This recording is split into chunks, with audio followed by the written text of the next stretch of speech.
Shalom, Israel. This is Brother Karatazar, the Shield of Israel, back again with another lesson. First and foremost, I want to say all praises, honor, and glory to Yahweh Ba'ashem Yahweh Shai. And I want to say peace and blessings to all the brothers and sisters that's out there that's keeping this truth, keeping the law, statute, commandments, and spreading this truth to the four corners of the earth, trying to wake our people up, the so-called blacks, so-called Hispanics, and so-called natives, who are the 12 tribes of Israel that's scattered through the four corners of the earth. I just want to go over some points about the truth, you know, considering we living in the last days and things are starting to get more hectic. It's important for our people to know what that truth is and come out of these churches that's not teaching the truth. So first and foremost, I want to start off with John 8:32, and it reads, "Ye shall know the truth, and the truth shall make you free." The truth will make you free, right? Because the Most High gave us this word to follow. And when we're not following the law, statute, commandments, we are in basically bondage. We are not free. We are living in sin. We in the bondage of sin.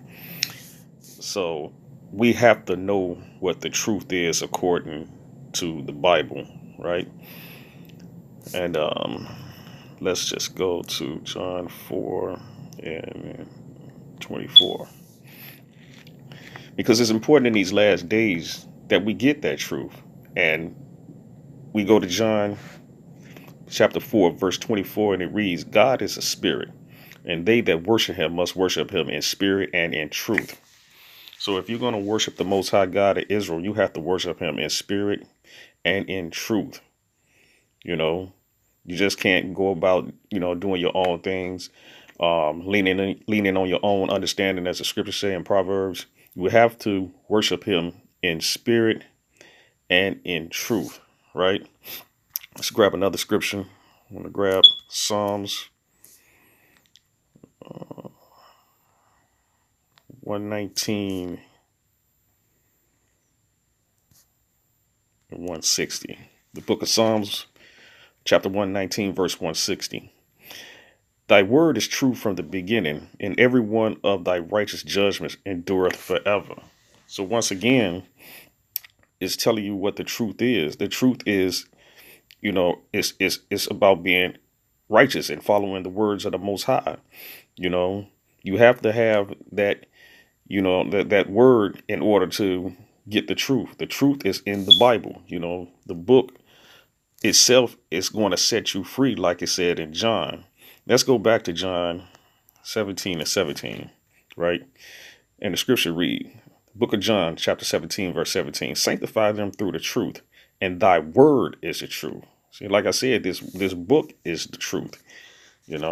You have to read this book to understand, to get the law, statute, commandments, and start to follow the law, statute, commandments, and that's going to be your truth.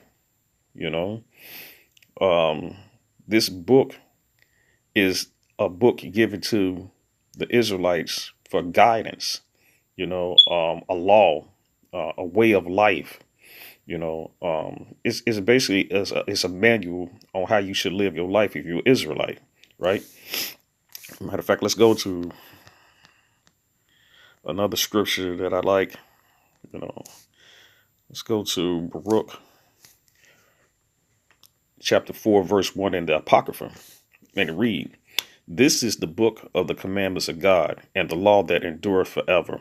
All that keep it shall come to life, but such that leave it shall die." Now, like I said, this is important that you follow the law, statute, and commandments in the book, because the scripture just said this is a book of the commandments, and a law that endure forever. We have to come back to the law, statute, commandments of the Bible, and to back it up, this is how important it is to keep the law, statute, commandments. You can't go by what your pastor say and telling you that the law been done away with and you're saved by grace and you're saved by faith, because we know that faith without works is dead. The Most High deal with balances. It said Proverbs 11 and 1, "A false balance is an abomination," paraphrasing. So we have to go by the commandments that's in this book. And if we go to Deuteronomy chapter 8, verse 3, and it reads, He humbled thee and suffered thee to hunger, and fed thee with manna, which thou knewest not, neither did thy fathers know, that he might make thee known that man doth not live by bread only, but by every word that proceeds out the mouth of the Lord doth man live.